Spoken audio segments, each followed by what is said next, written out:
everyone, Effie here. Today I'm going to make this gorgeous floral card in celebration of our fall 2019 release. Now for this new release, we have 14 new stamps debuting, so be sure to head over to the blog to check out the first half of our new release.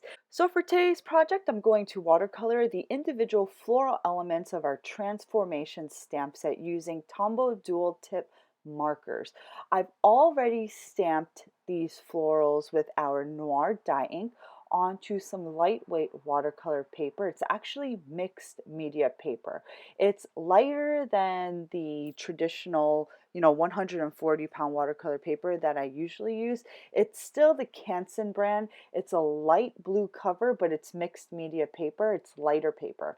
And I stamped all of my florals onto that paper in our noir dye ink, and then I ran the entire page through my ScanNCut. So I have all of these beautiful stamped floral die cuts ready to color. So I'm using my Tombow markers, and I put down the base layer of color, and I put down a little bit of color into the inner portions of my petals and then blended that color out with a fine tip water brush. And I'm going to apply that same technique with the second and third marker.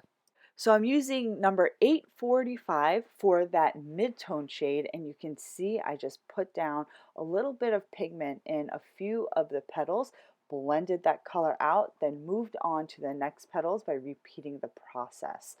Once I've completed putting down that second mid-tone layer, I'm going to go ahead and repeat the same coloring process for the third deepest shade.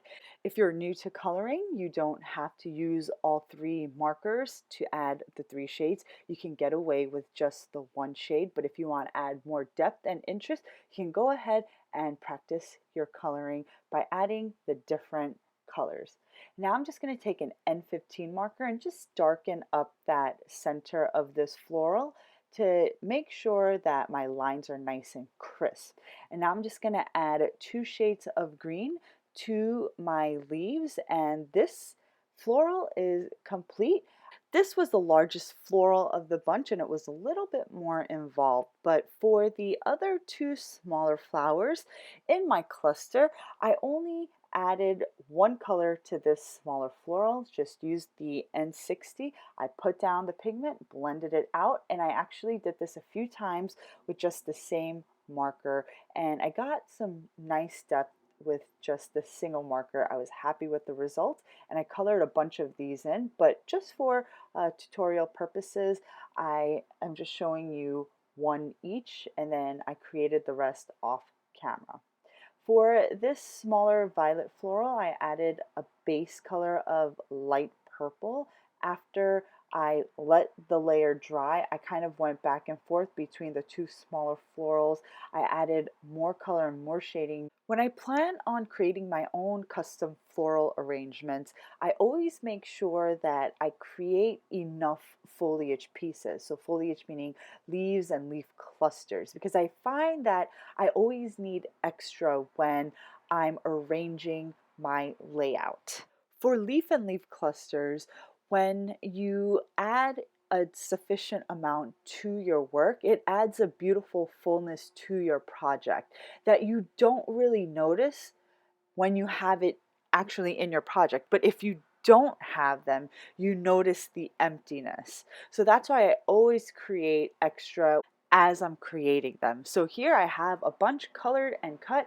I set them aside, and now I'm going to create a nice ink blended panel onto some regular white cardstock using our soft Garnet dye ink and a large makeup brush. I'm just going to blend on some color onto the center of this panel, and then I use my Fine Tech shimmery metallic watercolor paints, and I'm just going to create some splatters right on top of that ink blending. This is going to add some subtle shine to my project. Look how gorgeous that looks.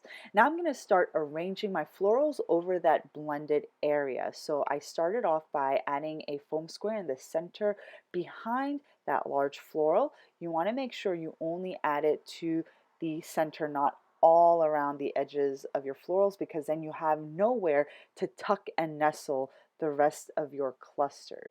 As you can see me arrange my florals, what you don't see is a lot of the trial and error of placement of my different floral elements that I've edited out. And you only see the final placement just for time purposes. However, I encourage you to experiment and play around with your floral arrangement before you actually put down that foam square and add your piece to your project. So here, my layout is finally done, and now I'm just going to trim this panel a little bit on each side because I'm going to add this onto a mixed media background that I created using our small grid stencil. I created my stencil using our SVG cut file. I just cut it using my Cricut with some stencil material. And now I'm just going to add some beautiful white pearl metallics paste. And this is from Thermoweb. And I'm applying this paste using the Stencil Pal. Both of these products were sent to me by Thermoweb for free, but the opinions are completely my own, and I absolutely love the product, the quality of the product, and they're just really beautiful and very easy to use. So I spread the paste onto an A2 size white cardstock panel. I added the paste along the edges, more along the edges of this panel, not in that center because that's going to be covered up and I didn't want to waste my metallics paste. So here it is, it's on my panel and really gorgeous and beautiful. So now I'm just going to stamp the sentiment onto a piece of scrap white paper using our noir dye ink, and then I'm just going to cut this sentiment strip out. I like using my small scraps for sentiments because I produce less waste this way. And now I just added some foam tape behind that floral panel, and I'll just pop it up onto my grid background that is completely dry at this point. I offset that floral panel and trimmed off the excess with my large IKEA scissors because I wanted that more asymmetrical look for more interest. Then I popped up that sentiment using a double layer of foam squares and then added some of our glass slipper sequins using some more Thermoweb Ultra Bond liquid adhesive, which is really great for sequins, super strong. So now my project is complete. I hope you guys enjoyed today's card and video. If you haven't done so already, be sure to stop by our blog to check out day 1 of our fall 2019 release.